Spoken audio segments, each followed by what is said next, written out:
Bienvenue au podcast Ton idée. Là où l'on parle de l'idée que tu te fais de ton identité. Bonjour à tous. Salut! On est dans notre studio Ton idée. le studio de notre Pascal, podcast. pourquoi on est ici aujourd'hui? Ben, en fait, on vient simplement vous demander si vous avez une entreprise, une petite, une moyenne, une grande. En fait, il n'y a pas de petite entreprise. Non, parce qu'on est tous Vous êtes grands tous grands. aux yeux de Amen, Dieu. amen, amen. Si ça amen. vous tente de nous sponsoriser, Sponsorisationner.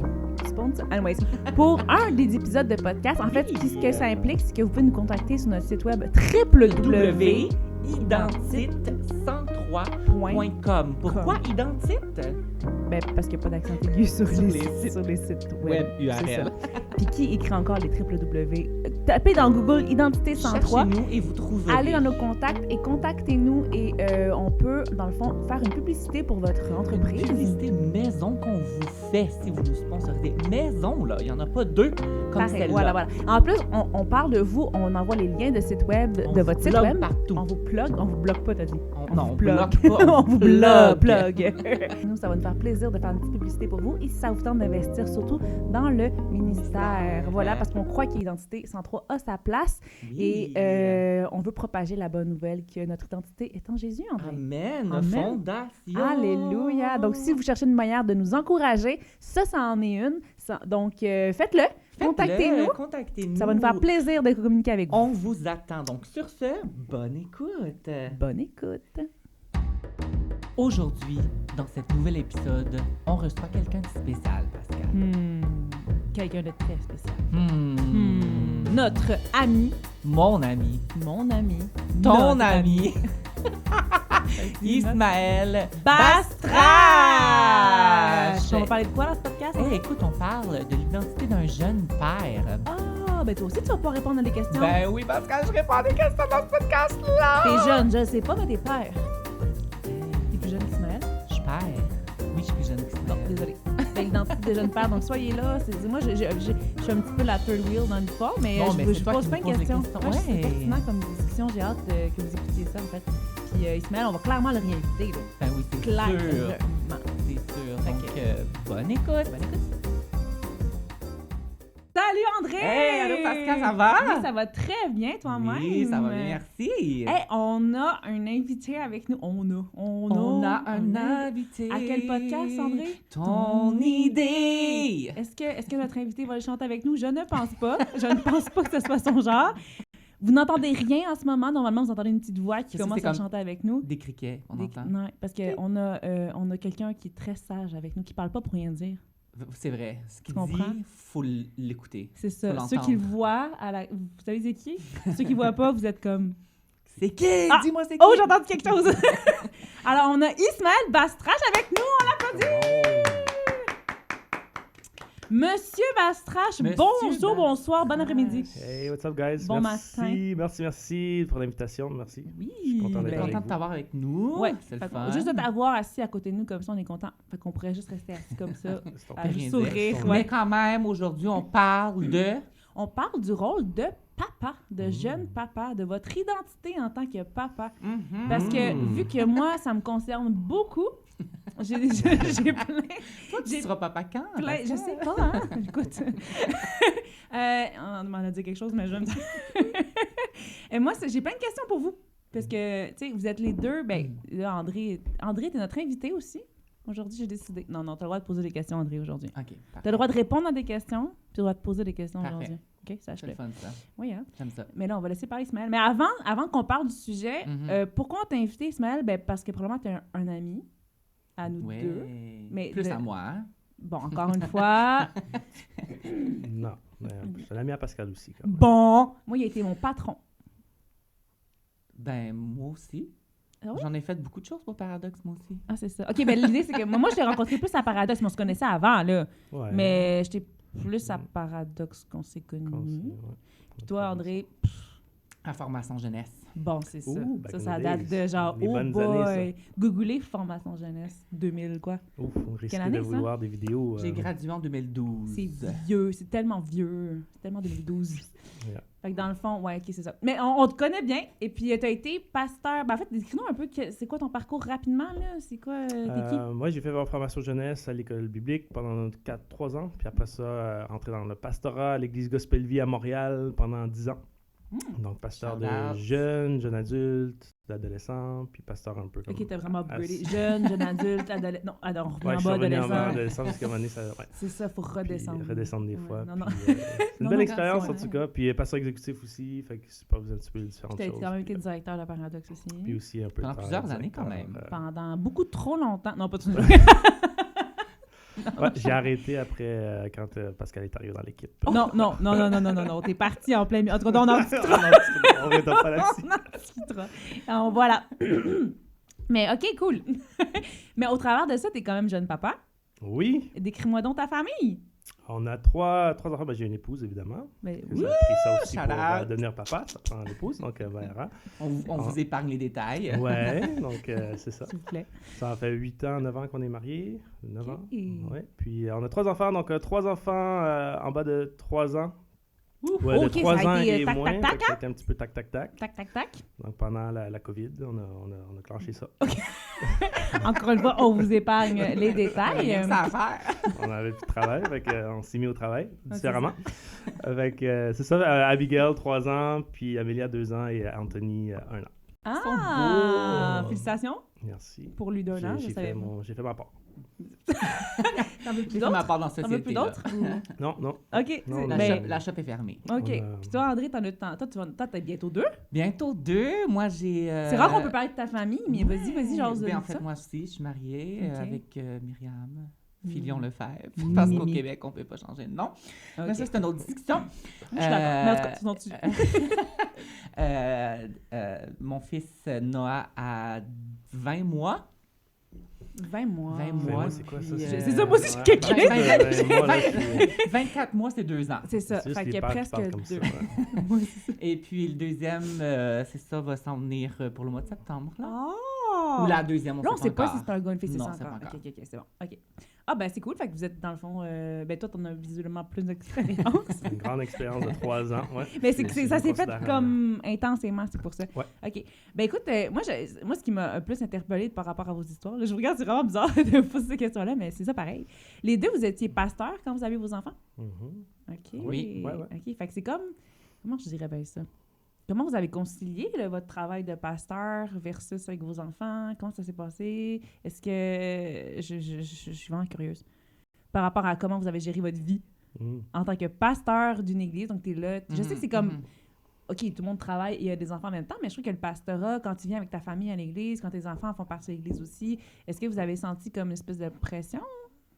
Ou je vais pas rentrer Tu- dans tu veux l'intense tout de commencer, suite, mais ou- genre, moi, c'est... Ben, c'est- première question, conciliation du travail avec le pasteur. Ouais, c'est sûr que déjà, c'est un des gros défis, là, c'est sûr. Pour ma part aussi, j'étais tellement impliqué dans l'église. Ma vie, c'était Ben, une c'est implication à l'église. C'était Mhm. un gros chapeau pour moi. T'es Puis, né dans cette église-là, je suis toi, né dans cette c'est ça? église-là, donc je portais plusieurs grandi. chapeaux, beaucoup de responsabilités. Ceux qui me connaissent, j'aime ça prendre Oui. la place. Donc, j'ai pris Prends de la tellement de place. J'ai pris beaucoup de place. Puis, quand les enfants ils viennent, mais c'est dur parce que tu dois, quelque part, prendre des décisions, faire Ouais. des choix, Ouais. mettre, Ouais, mettre un ouais, certain cadre. Mhm. Donc, c'est difficile de concilier, de savoir que, OK, là, je peux plus prendre autant de charges à l'église que je faisais avant. Mhm. Même avec Paradoxe, ça a été aussi. Ah oui, j'avais- c'est j'avais ça. j'avais non seulement le chapeau pasteur, mais aussi avec Paradoxe. Ouais. Et quand les enfants sont venus, donc ça a chamboulé ma vie, vraiment. Ah ouais, ben il paraît que ça fait ça. ça a tout Oui, chamboulé. Il Je suis paraît pas- que c'est ce que j'entends, que ça va chambouler les vies des gens, avoir des enfants. Ouais. Tu sais, on parle beaucoup de que la vie de la femme change et tout ça, mais tu sais, je pense que même dans le milieu chrétien, le père, vous prenez beaucoup vos responsabilités parce que vous êtes deux gars qui prenez vraiment leurs responsabilités. Vous essayez. C'est ça, on essaie du mieux qu'on peut. André aussi, toi, niveau pastorat, niveau enfant qui est arrivé en plein milieu du pastorat, toi. Oui, en fait, moi, je suis comme devenu pasteur principal. Et puis, voilà, Noah est apparu. Ben, il n'est pas apparu. Il est apparu. Voilà! Il y a du La travail qui a cigogne été est fait. arrivée. Laissez-moi vous dire qu'il y en a beaucoup de travail qui a été fait. La cigogne est arrivée. Mais tout ça pour dire que je pense que l'erreur, souvent, qu'un pasteur peut faire, c'est que, tu sais, on met l'Église avant la famille. Mais, tu sais, pour pour un laps de temps, quand tu es juste marié, tu sais, c'est plus facile de comme balancer les deux vies, selon moi. Là. Ouais. Mais là, quand il y a un enfant qui s'ajoute à la À famille, la c'est que c'est vraiment l'enfant qui devient ta priorité. Fait que, tu sais, c'est de balancer comme, oui, je suis comme le berger pour l'Église, mais comment est-ce que je peux faire pour m'entourer de gens, pour déléguer, pour... Puis d'être capable de communiquer ça aussi à les gens avec qui tu sors, parce qu'eux sont habitués de t'avoir à un certain niveau d'implication, d'heures et tout ça. Puis là, tu peux plus prendre la même charge. Puis c'est pas tout le monde qui comprend ça, c'est pas tout le monde qui vit ça. Est-ce qu'il y a eu un clash de génération? Parce que, tu sais, de ce que moi je vois de vous, de ce que je vois aussi de d'autres jeunes papas, c'est que, tu sais, comme le père prend plus de place qu'il prenait avant. Puis est-ce que c'est des choses que vous avez eu à négocier dans votre milieu de travail / tu sais, que pourquoi toi, par exemple, toi, t'as un congé de paternité puis tu l'as bien pris, là, puis tu t'en prends soin de tes enfants. André, t'es à la maison souvent, tu travailles de la maison parce que là, ta femme travaille. Tu sais, vous avez, comment dire, votre vie est atypique selon des générations, mais très typique selon notre génération à nous aujourd'hui. Puis, tu sais, le fait qu'on a souvent des pasteurs... Ben toi, ton équipe de pasteurs est assez jeune, relativement, là, mais tu sais, comme le fait, des fois, on est confronté à des milieux où c'est pas nécessairement compris que le père prenne autant de place. Tu sais, le fait que tu aies dû dire, mettons, je quitte Paradoxe parce que je veux m'occuper de ma famille, est-ce que c'est quelque chose que tu sentais qu'il y avait un préjugé face à ça? Tu devais t'expliquer? Honnêtement, pas tant que ça. Dans ma tête, je me mettais moi-même des préjugés que les gens allaient dire il y avait beaucoup de blocages, moi, personnellement, parce que à cause du modèle de père que moi j'ai eu aussi, qui était justement une autre génération. Donc, c'est plus moi qui me mettais des préjugés, qui me bloquaient. Mais quand j'ai vraiment commencé à en parler, j'ai pris le courage à deux mains de dire, bon, j'aimerais ça mettre ma priorité, ma famille en priorité. Ça s'est très bien reçu là, de tous les leaders. Fait que c'est vraiment béni à ce niveau-là. Toi qui devais faire le cheminement de dire, ben là, déjà, toi, accepter que tu dois être un papa plus à la maison. Oui. Ça a-tu été difficile de toi l'accepter, ça? Oui. C'est ça? Oui, parce que mon identité était aussi très ancrée dans le pastorat puis dans le faire du ministère. Donc, je trouvais beaucoup de valeur et de valorisation là-dedans aussi. Veut pas, on fait le ministère, on aime ça, on est dedans, puis on a de la valorisation. Donc, d'arrêter ça, c'était comme c'est de mourir à soi-même, mourir à une partie de moi à un certain niveau, que je ne suis plus la personne ou la colonne que j'y pouvais être. Pour pourvoir à ta famille. Pour pouvoir être ça, puis être là pour l'Église. Donc, c'était quand même un grand défi, mais il faut l'accepter. C'est ça. Parce que juste le cheminement, justement, tu as l'habitude de savoir que la femme s'accomplit dans le fait d'être maman, mais on ne parle jamais du papa. Comment vous vous êtes accompli, André? Comment tu t'es accompli comme papa? C'est une grande question, là, mais... Moi, je pense que... je prêche toujours que Dieu a mieux fait la femme que l'homme. Ben ça, je dirais pas le contraire, mais en tout cas... Parce que je trouve que la femme, ça vient plus naturel chez la femme d'aimer, puis ça vient plus naturel chez la femme d'être maman. Son rôle est différent. Puis nous, ce que je trouve en tant que père, mais là, je parle pour moi, je peux pas te dire ce qui s'est passé pour toi, mais je trouve que, en tout cas pour ma part, je n'étais pas préparée pour... ce que ça allait être, mais la femme, papa. Elle a 9 mois pour se préparer psychologiquement. Mais tu sais, nous aussi, de l'extérieur, tu vois, tu sais, comme la bébé aussi, il n'y a pas la connexion, mais tu sais, tu réalises, je sais pas pour toi, mais genre, tu réalises quand ton enfant naît que tu es beaucoup plus égoïste que tu pensais que tu l'étais. Pour ma part, c'est vraiment une grosse réalisation que ça me fait comme... Tu sais, j'étais mariée 5 ans, avant d'avoir un enfant avec ma femme. Fait que, ma femme, c'était comme la mienne. On était tout ensemble, on faisait tout ensemble, on faisait tout. Mais tu sais, on ne m'a pas préparé au fait que dès que ton enfant naît, c'est comme, oui, c'est ta femme, mais c'est plus ta femme. Ouais, je comprends. Dans le sens que l'attention est virée beaucoup plus vers l'enfant pour comme les premiers mois. On sort du lit, tout ça, là, t'as plus rien à toi. Là. C'est comme du jour au lendemain, oui, c'est ta femme, mais genre, faut que tu la partages. Puis pendant 5 ans, moi, Marie, je l'ai pas partagée, c'était la mienne. Fait que tu réalises que...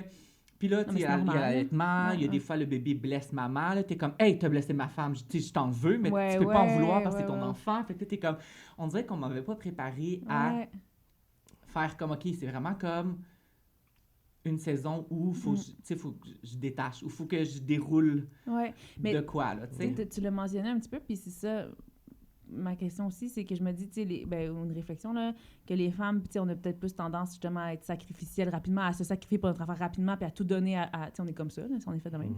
Mais, tu sais, de toi, ton cheminement, exemple, que tu as dit, j'ai aimé ça, tu as dit, j'ai dû comme sacrifier un peu ce côté-là. C'est comme si le Seigneur vous a demandé aussi, ben, c'est ce que je pense, là, je parle d'une que Dieu vous parle, vous aimez Jésus, mais comme que le Seigneur vous a demandé de, ben, je veux que tu sacrifies ça au détriment de ça, puis ce que peut-être des gens qui n'ont pas Jésus ou des papas, il y en a qui le font quand même, qui ont plein d'amour même s'ils n'ont pas Jésus, mais ce qui est plus dur pour un père, c'est de sacrifier justement cette partie-là de sa vie au détriment de mon ministère premier qui est ma famille, tu sais. Exact. C'est de mort à soi-même, c'est de mourir à soi-même à un certain niveau. Tu sais. On a dit que la vie avec Jésus, c'est de mourir à soi-même, mais avoir un enfant, c'est une belle façon d'apprendre à mourir à soi-même. Puis ce qui est beau, c'est que tu te sacrifies, mais pour quelque chose de tellement beau, de tellement glorieux, de tellement... Ça vaut la peine de le faire. Mais c'est un cheminement, puis ça se fait pas du jour au lendemain, c'est un processus. Puis par l'aide de Dieu, du Saint-Esprit, on essaie, on y arrive. Mais c'est ça, fait que c'est une mort à soi-même, tranquille. Tranquille. Qu'on fait, une mort tranquille. On réalise qu'on n'est plus... ce qu'on faisait avant, tu sais. Même ce qu'on faisait, moi j'aimais ça jouer au basket, j'aimais ça faire sortir avec ma femme, aller en date, faire toutes sortes de choses. Puis là, tu as un enfant, tu peux plus faire toutes ces choses-là. Tes amis t'invitent, hey, viens chiller avec nous autres, viens nous voir. Là, non, il y a des siestes, il y a des choses, tout est contrôlé, tu peux plus faire tout ce que tu faisais avant. Et donc, c'est vraiment d'apprendre à accepter là, que c'est une nouvelle réalité, c'est un nouveau monde, puis il y a des belles choses là-dedans à vivre. C'est ça, puis de le vivre avec Dieu aussi, de le vivre en étant conscient que c'est Dieu qui te le demande de le faire. Tu sais, je pense qu'il y a il y a pas un avantage, là, mais je pense aux papas, aux familles, aux femmes chrétiennes qui ont un mari pas chrétien, ou c'est difficile la foi, difficile là-dedans. Puis ça m'amène à une autre question, justement, comment le fait que vous êtes devenu papa a changé votre relation avec Dieu, puis comment Dieu vous perçoit ou comment vous percevez Dieu. Est-ce que ça a changé? Pour ma part, lance la balle. Pour ma part, on dirait que j'ai comme réalisé à quel point Dieu était patient. Puis je m'explique parce que, tu sais, souvent, quand ton enfant...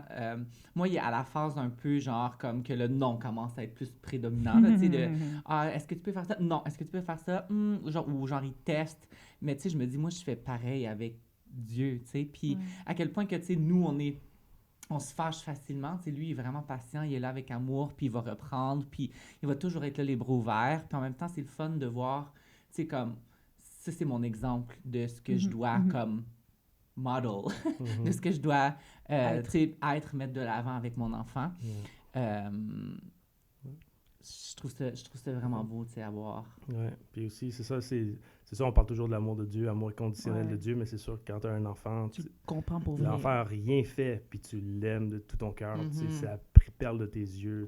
Pourtant, il n'a rien fait, puis il y a plus de choses, il t'agace plus que d'autres choses au début. Souvent, il pleure, tu te réveilles la nuit. Il a volé ta femme. Il a volé ta femme, c'est beaucoup de sacrifices, mais tu as un amour profond, inconditionnel, juste parce qu'il est là. Exact. Fait que ça te rappelle aussi que Dieu nous aime, même si on n'a rien fait de mal. Quand il va avoir 15 ans, il va avec un tatou, tu vas quand même l'aimer. Je vais l'aimer pareil, puis c'est un amour, un attachement. Fait que ça nous montre comment Dieu nous aime, puis comment Dieu est un père de famille. Dans le fond, ce que Dieu veut faire, c'est une famille. Le royaume de Dieu, c'est en fait une famille. C'est sa famille. Fait qu'on apprend que Dieu, Dieu, c'est un père. Il veut bâtir une famille. Puis on essaie de réaliser puis de reproduire ce que Dieu, lui, veut faire dans le monde. Avec nous. Wow.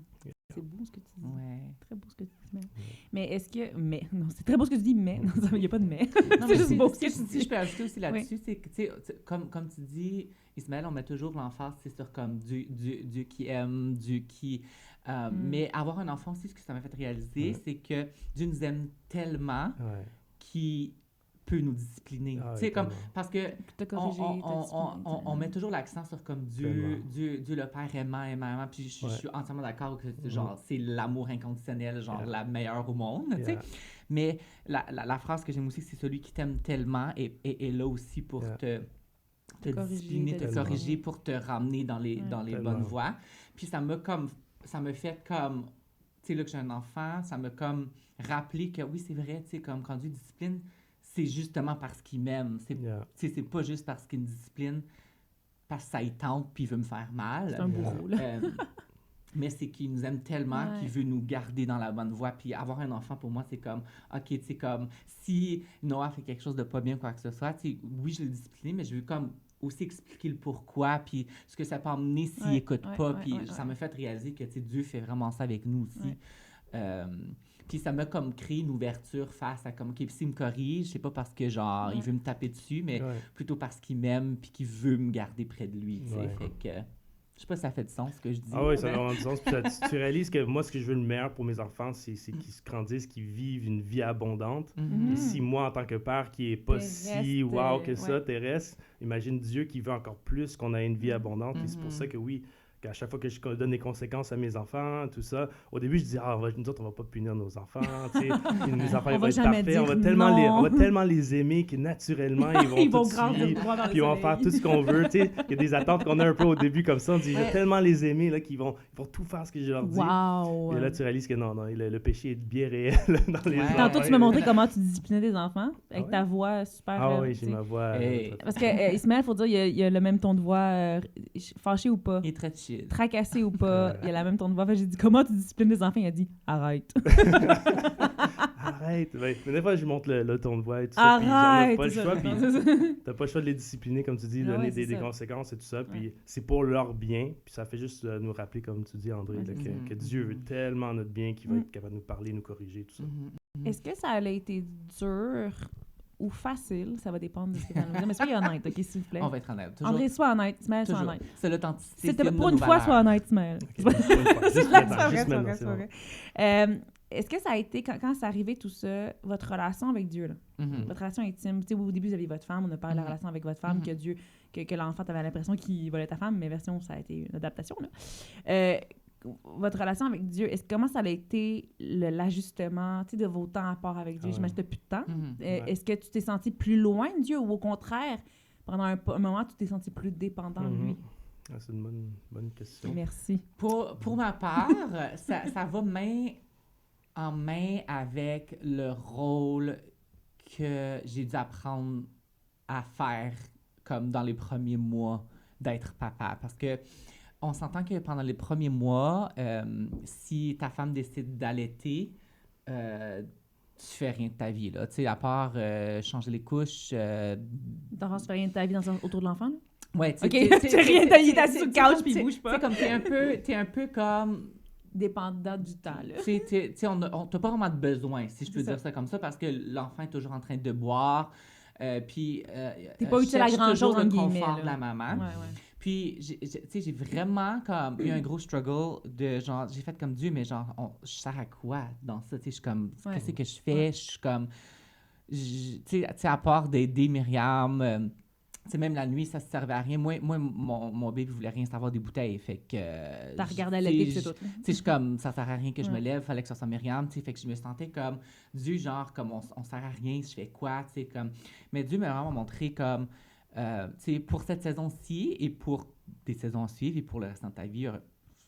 Mais il m'a vraiment dit, cette saison-ci, toi, tu es vraiment le rôle spirituel dans ce moment-là. Fait que s'il y avait un trouble d'allaitement ou s'il y avait quoi que ce soit, moi, j'étais là pour prier, pour intercéder, pour prier en langue s'il fallait, pour supporter ma femme. Puis, vraiment, comme là qu'on en reparle, ma femme disait vraiment comme, quand j'avais de la misère avec l'allaitement, quand il y avait des gerçures ou quoi que ce soit, juste le fait que tu étais comme assis là puis tu priais à côté de moi, c'est ça qui me tenait, qui m'avait gardé. Puis, Dieu m'a vraiment montré ton rôle, c'est l'aspect plus spirituel en ce moment. Puis, ça m'a vraiment rapproché de lui parce que ça fait comme, OK, mon rôle, c'est justement de mettre en priorité ma relation avec lui pour que je puisse avoir ce rôle de... Fait que tu t'es rapproché au contraire de... Exact. Mais il y a eu un éloignement au début pour dire, mais là, je ne sers à rien, je fais quoi, pour me rapprocher. Une réadaptation de ton rôle. Exact.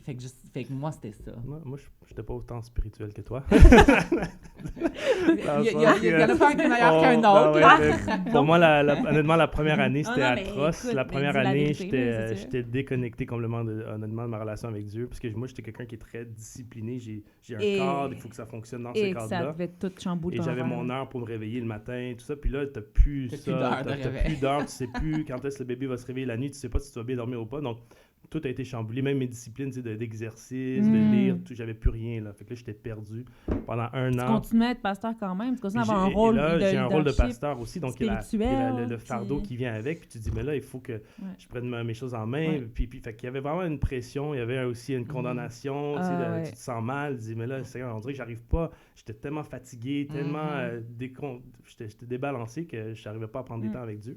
Mais après un an à peu près, il y a eu un déclic, moi aussi, ça a été dur, mais après ça, puis c'est un déclic qui a changé après ma vie spirituelle. Fait wow. C'est vraiment beau, parce qu'avant, je limitais un peu ma vie spirituelle à un court temps le matin avec Dieu. C'était ça mon temps avec Dieu, puis après ça, c'était ciao bye jusqu'à soit le soir lendemain. Ou le lendemain. Mais Dieu m'a vraiment appris là-dedans qu'il voulait vivre la vie avec moi constamment. C'est là, il est présent, il donc j'ai dû apprendre à prendre des temps avec Dieu dans tout, en faisant la vaisselle, en changeant une couche. Je suis contente que j'ai pas eu à avoir d'enfant pour réaliser ça. Mais c'est d'arriver à avoir Dieu constamment dans ton esprit. Puis quand Paul dit prier sans cesse, j'ai appris un petit peu plus à me rapprocher de ça. Puis ça a changé ma vie spirituelle. Dans l'auto, j'avais pas le choix. Maintenant, je priais dans l'auto parce que chaque petit moment que tu pouvais avoir, tu essayais de rester connecté avec Dieu. Fait que ça a vraiment ouvert mon esprit à une autre relation avec Dieu qui est tellement plus intime, plus profonde. Que tu l'emmènes partout, tu vois. Je l'emmène partout. Il n'est pas juste un cadre à l'église. Il n'est pas juste dans ta chambre, mettons, là où tu prenais ton temps de dévotion. Mais c'est exactement ce que vous dites, comme tantôt, que t'es papa tout le temps. Tu t'appelles, c'est la même chose, votre relation maintenant avec Dieu. Là. C'est comme Dieu, et puis j'ai senti le Saint-Esprit me dire, tu sais, Ismaël, je veux pas juste être avec toi le matin, je veux être avec toi quand tu travailles, quand tu vas à l'école, quand tu écoutes la télévision, quand je suis avec toi, puis je veux être avec toi, je veux cette communion-là intime, constante, continuelle avec toi. J'étais comme, wow! Puis ça a bouleversé ma vie à partir de là. Fait que, je rends grâce à Dieu, c'était difficile, mais après ça, il y a des bonnes choses après. Vous êtes encore chrétien après être papa? Lui, il y en a 3, là, quand même. Je suis pas revenu encore. Mais 3 en 3 ans. Wow! OK. Ben, écoute, moi, je m'en dire, je suis pas prête à être papa, là. Mais c'est une grâce, être papa, c'est tellement c'est un privilège. Exact. Il y a une énorme responsabilité avec. D'ailleurs, ça fait juste comme 3 semaines que j'ai réalisé la responsabilité vraiment que c'est. Ouais. Dans le sens que, tu sais, tu as un enfant, tu penses que, bon, je vais prendre soin de cet enfant-là pendant 18 ans. Aujourd'hui, peut-être 36 ans, parce que on sait plus, ça c'est plus long. Mais quand tu réalises que tu as eu le privilège de créer une âme, une âme qui est l'affaire la plus précieuse de l'univers, et que cette âme-là va vivre pour l'éternité. Oh, wow, dis de même. C'est pas juste une affaire de 18 ans. Tu as créé, c'est comme Dieu nous donne la possibilité, la responsabilité de créer quelque chose qui va durer éternellement. Et il me donne la responsabilité d'essayer de former cette âme-là le mieux possible avec mon imperfection et par son aide, évidemment, pour l'emmener à cheminer, qui va avoir un impact non seulement sur la vie maintenant, mais sur sa vie éternelle. Mais surtout qui peut avoir un impact sur d'autres personnes aussi. Et qui va avoir un impact sur d'autres personnes. Donc, c'est quand je réalise, et c'est une révélation progressive, mais là, j'ai comme de plus en plus. C'est huge, là! J'espère que c'est progressif. Et c'est ça qui fait en sorte que tu es comme, OK, la famille, c'est une priorité. C'est vraiment une priorité. C'est l'endroit où est-ce que tu peux former des disciples de Jésus, la meilleure place pour le faire. Ça vaut la peine de s'investir. Justement, en terminant, je voulais m'en aller vers l'avenir. Allons vers l'avenir. Voyons, arrêtons de regarder à l'arrière et regardons l'avenir. Non, mais dans le sens que comment, rapidement, là, Ismaël, puis tu pourras compléter peut-être André après, là, et justement, comment tu transmets ça? Là, je sais qu'ils sont encore jeunes, là, ils n'ont pas encore 18-19 ans, puis... Nous autres, moi, dans ma tête, ça va être des chrétiens incroyables, ils vont aimer Jésus, tout leur cœur, après ça, il va falloir que tu fasses confiance au leader jeunesse. Mais comment tu... Bon, là, peut-être tu réécouteras le podcast dans 5 ans, tu vas mais c'était peut-être pas ça. L'adolescence, les jeunes enfants, quand c'est l'âge primaire, 9, 10, 11, 13, quand ils font des décisions, comment tu penses ou comment tu comptes vouloir transmettre ta foi, transmettre... Je sais, c'est une grosse question en peu de temps, là, mais en une minute. Mais... une de mes priorités en tant que père que je réalise, c'est de prendre ma formation spirituelle au sérieux. Le plus que je peux devenir comme Jésus. C'est bon, tu as répondu à la question, c'est génial. Le plus que je peux devenir comme Jésus, le mieux que c'est pour mes enfants. Exact. Donc, si je prends à cœur l'idée que de devenir de plus en plus semblable à Jésus, le mieux que ça va être pour mes enfants. Donc, ça, c'est une priorité. J'essaie de garder ça comme une priorité. Et donc, c'est ça, c'est d'être un modèle de qui Dieu est pour mes enfants, en cœur, mais aussi en parole, d'être capable de prononcer, en action, en parole. D'être un prophète pour mes enfants dans un sens, d'être capable de prononcer, déclarer les paroles que Dieu veut dire à mes enfants, que je sois la bouche de Jésus. Donc ça, c'est une des façons que dans ma tête, je vais essayer le mieux de le faire. Selon moi, c'est la façon. C'est qu'il faut tenter à faire. Puis de garder ça comme priorité, là, de ne pas se laisser distraire par toutes les autres affaires, mais de garder ça vraiment devant nous. Puis de créer, moi j'espère et je prie de pouvoir toujours avoir une relation ouverte, parce que mes enfants peuvent sentir que c'est un lieu sécuritaire, qu'ils peuvent me parler de tout, de rien. Ça, c'est vraiment une de mes priorités aussi qu'on va travailler dessus. Puis, tu sais, juste pour ajouter, conclure à ça, moi je disais, tu sais, ce que tu as réalisé dans la 2e année d'être papa, c'est que t'emmènes Jésus partout. C'est d'éduquer ça à ton enfant. Tu sais, que peu importe là où tu es, tu peux y parler, puis tu peux même entendre et écouter sa voix. Pour moi, c'est comme une priorité en ce moment. Là. Même s'il y a comme 2 ans, je suis comme... Regarde, parle à Jésus, ça va aller. Non, mais déjà d'inculquer ça, d'être vous-même transformé. Je pense que le royaume, il s'établit justement de génération en génération. Des fois, on dit, c'est maintenant, mais non, c'est sur plusieurs générations. Donc, si chaque génération peut aller un petit peu plus loin dans la foi, donc nous autres, notre rôle, c'est juste de les emmener un petit peu plus loin que nous autres, puis eux, ils vont les emmener un petit peu plus loin. Après ça, c'est plus ta responsabilité, après, quand ils deviennent grands, puis de dire, j'ai tout donné ce que j'ai donné. C'est leur choix, éventuellement, là, tu sais. Encore une fois, ça fait plusieurs podcasts qu'on fait, qu'on fera une partie 2, mais on va tout juste arrêter là. Merci, Ismaël. Merci. T'as rien à plugger à part d'être papa. Je suis un papa. En ce moment, je suis tout simplement un papa, un enfant de Dieu, c'est tout. J'ai encouragé les jeunes gars qui sont être papa bientôt. Oui, soyez prenez votre temps, là, mais... Être papa, c'est le fun. Faites-le bien, faites-le dans le bon cadre et tout ça, mais vraiment, c'est une grâce. Ben, c'est super. Merci beaucoup, André, d'avoir participé comme invité à ce podcast qui s'intitule, attention, Ton idée. Et c'était beau, Ismaël. Et on s'en dit à la prochaine fois. À la semaine prochaine, mais non. Au prochain podcast, on se revoit. À bientôt. Bye. Okay, ciao, guys. Bye.